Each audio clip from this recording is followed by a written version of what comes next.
Francis, on refait la genèse de l'aventure. Ça commence quelle date et à quel endroit? Ça a commencé le 10 juin, la journée de ma fête de 53 ans. Il faut dire que j'étais un peu... je souffrais un peu dans le bon point aussi, hein, comme bien des hommes d'affaires. Je pense qu'il faut relever pas juste des hommes d'affaires. Pas juste faut relever le défi de dire un jour, il faut s'aventurer dans des choses qui nous sont inhabituelles. Donc le 10 juin... Le 10 juin, cette année, on est à Vancouver, dans le Stanley Park. Rémi est dans l'océan en train de recueillir de l'eau qu'il a transportée tout au long de l'aventure dans son petit sac de côté sur son vélo pour aller verser cette eau-là du Pacifique dans l'océan Atlantique à Baie-Comeau, où c'est vraiment l'océan Atlantique qui commence. Et le but de tout ça, c'est pour uniformiser, si vous voulez, le message commun pan-canadien que le cancer, c'est quelque chose qui touche tout le monde et on se doit de faire quelque chose. Rémi a voulu contribuer à 2 fondations, 100 000 $. On veut donner 50 000 $ à chacune des fondations. La Fondation Jason ici à Montréal et la Fondation du Centre hospitalier de Baie-Comeau.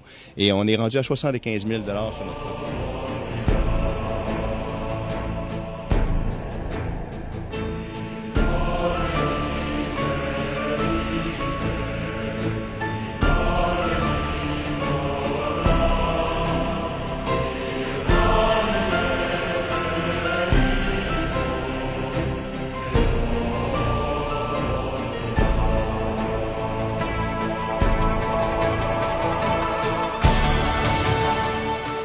Rémi-Jean, bienvenue.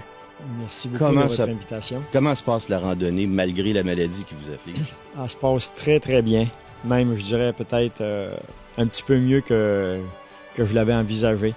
Je gère mon énergie là, quand même assez bien avec le nombre d'heures que je roule en vélo versus la vitesse et puis je roule bien. Parce que vous êtes atteint, présentement, vous êtes présentement atteint d'un cancer. Quel type de cancer? Cancer des ganglions, non-Hodgkinien. OK. Mais c'est un cancer qui vous permet quand même d'avoir une vie active. Est-ce que vous avez une médication particulière? Est-ce que vous avez des plages de repos exceptionnelles? On ose le présumer. Non, pas vraiment. Présentement, je suis sans traitement. Et parce que c'est un type de cancer on appelle indolent. Fait qu'il se développe lentement à l'intérieur de moi.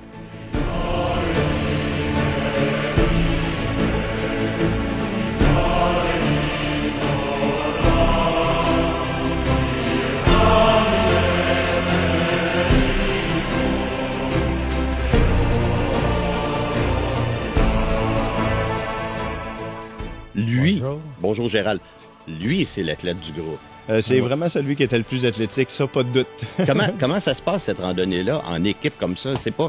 Moi, j'ai toujours l'impression que ce sont des trips de solitaires, partir en vélo pour traverser le pays. Effectivement, on rencontre des gens qui sont en solitaire, mais nous, c'est vraiment une expérience enrichissante et de groupe. C'est fantastique. C'est un rêve. Je croyais pas que ça allait aller aussi bien que ça. Je peux vous confirmer qu'avec les montagnes qu'il a montées dans les Rocheuses, les ganglions ont certainement fondu un peu. Je dois admettre que mon frère a énormément de courage. Oui. Le premier sur son vélo le matin, toujours de bonne humeur. Et je dois dire que ça a été une vacance extraordinaire. Le président vient de trouver enfin une chaise à sa mesure. Boy! On va avoir toutes des idées cette année. Des grosses idées, des idées géantes. Soyez préparés au Roadshow Iris. Ce sera de grandes idées. Bonjour tout le monde, lâchez pas. Nous, on continue notre périple. Nous sommes presque arrivés à Montréal et bientôt à Baie-Comeau. Ça nous prend des dons. Bonjour tout le monde, on vous aime. Homme atteint du cancer qui s'apprête à réussir une traversée du Canada à vélo malgré sa maladie, accompagné de son frère et d'un autre participant, d'ailleurs un ami de toujours. Rémi-Jean est arrivé à Montréal samedi, en fin d'après-midi. Le trajet a débuté à Vancouver, Vancouver, le 10 juin dernier. Ça devrait se terminer à Baie-Comeau le 6 août pour un total d'environ 6000 km. L'objectif, amasser de l'argent et de remettre tous les dons, bien sûr, à 2 organismes qui ont pour but de vaincre le cancer. Ils sont avec nous aujourd'hui, ils sont en congé. Écoute, depuis le mois de juin, c'est pas arrivé souvent ça. Messieurs, bienvenue à l'antenne de LCN. Félicitations pour ce périple-là, puis c'est vraiment pour une grande, grande cause. Merci, ça nous fait plaisir d'être ici. Oui, parce que... Absolument. Non, mais ce que vous avez vécu, j'imagine comme solidarité. Tu as 2 frères, là, puis en plus, il y avait un ami de toujours, comme je dis, il doit se créer. On pense jamais qu'on connaît le monde de façon aussi importante que ça et aussi intime que ça. C'est sûr que ça fait 53 ans que je connais mon frère, mais on apprend à découvrir des facettes et des côtés qui sont différents, puis je dirais qu'on apprend à apprécier encore plus les gens qui sont proches de nous. Il se crée, au-delà de l'effort pour faire du vélo, c'est le contact humain que je dirais qui prend le dessus plus que l'effort que ça nous demande pour traverser le Canada. C'est ça qui est le plus enrichissant tant qu'à moi. Je vois votre frère acquiescer, lui qui est en affaires depuis toujours avec Iris, évidemment. Vous êtes le fondateur. Vous le trouvez comment, votre frère? Oh boy! Je dois admettre que premier élevé le matin, premier sur le vélo le matin, extrêmement courageux. On sait qu'il se bat contre un cancer, donc c'est une chose de traverser le Canada lorsque tu es en bonne santé. Le faire en haut de la cinquantaine, le faire aussi motivé, il faut le faire. Les conditions, je veux dire, il y a des conditions de température que tu as à affronter. Certainement le danger sur la route aussi. Les bordures de route ne sont pas très larges. Mais c'est un grimpeur exceptionnel. C'est quelqu'un qui fait du vélo depuis bien des années. Moi, c'est comme nouveau pour moi. L'idée étant de passer du temps avec lui, du vrai temps avec lui. Et je me suis dit, pourquoi pas traverser le Canada, comme je suis pas un joueur de golf, il aime le golf, je suis plus un chasseur-pêcheur. Il dit, il me reste le vélo. Et on s'est dit, écoute, je lui ai lancé l'invitation par email. Et puis, après quelques semaines de réflexion, on s'est dit, on part. Fait que ça fait 2 ans qu'on travaille sur le projet. On devait le faire l'an passé, sa santé ne le permettait pas.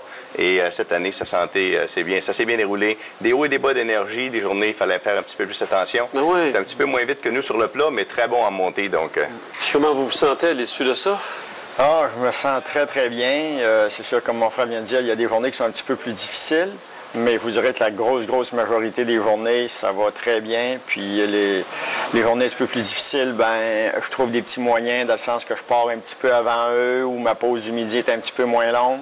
Ça fait qu'eux me rattrapent par la suite. Et puis là, on est sur l'adrénaline jusqu'à Bécomo. Là. Et là, vous êtes unis à jamais, vous autres. Là. Absolument. On l'était avant, on l'est encore plus. On apprend à se connaître, évidemment, mais je pense que la grande chose dans tout ça, c'est qu'il prouve que même si on fait face à un cancer, et on est tous touchés dans nos familles, par quelqu'un, je veux dire, directement ou indirectement, la vie continue, on travaille fort et on veut lever des fonds. Hein, on a comment... Du point de vue humain, Rémi, ton frère, tu le connais bien? Oui. Est-ce que tu le connais encore mieux? Oui, je le connais encore mieux parce que... Qu'est-ce que tu as été chercher dans les dernières semaines de ton frère que tu connaissais pas? Parce qu'en partant, déjà passer 2 mois avec une personne, c'est pas donné à tout le monde d'avoir la chance d'être 24 heures. Puis en plus, je le fais avec un ami et surtout avec mon frère. Mm-hmm. Je vous dirais que tu apprends à connaître la personne encore plus. Tu as une autre analyse si on veut, des données de sa... je dirais pas sa qualité de vie, mais de son type de vie qu'il fait continuellement. Ça fait que ça nous... ça change notre vision. La vie ne s'arrête pas avec le cancer. Ce n'est qu'un défi de plus qui nous force à apprécier la juste valeur de la vie. C'est toute une épreuve. C'est l'épreuve ultime. Mais il n'y a pas juste... Ça, c'est qu'il n'y a pas juste du mauvais là-dedans. Le fait de ma maladie, ça a fait qu'on est ici ce matin. Ouais. Pas avoir eu ça, cette maladie-là, probablement que mon frère serait à Vancouver, moi je serais à Bécomo et Gérald serait à Drummondville. Et comme président d'Iris, je dis, même ça faisait partie d'un de mes speeches annuels, en disant aux gens, on ne se dit pas assez souvent que l'on s'aime. Il faut se dire que l'on s'aime plus souvent. Il faut prendre le temps. Des gars, ça se dit pas ça. C'est dur. Et je dis à mon frère continuellement, je t'aime mon frère. Et c'est important qu'on s'aime. Dans les Rocheuses, une fois, il y avait un paysage fantastique au Mountain Côte, puis on était rendu en haut de la montagne, puis Rémi s'est assis sur la bord de l'accotement. Il y avait une traversée un garde-fou. Ouais. Puis il était assis à côté de Francis, puis Francis il virait de bord, puis il dit « Je t'aime, mon frère ». J'étais à 50 pieds, 20 pieds d'eux autres, je suis tenu tout croche. Ben non, vous étiez 3 frères à ce moment-là. Ouais, mais... mais on se le dit jamais assez. On se le dit jamais assez, puis c'est important.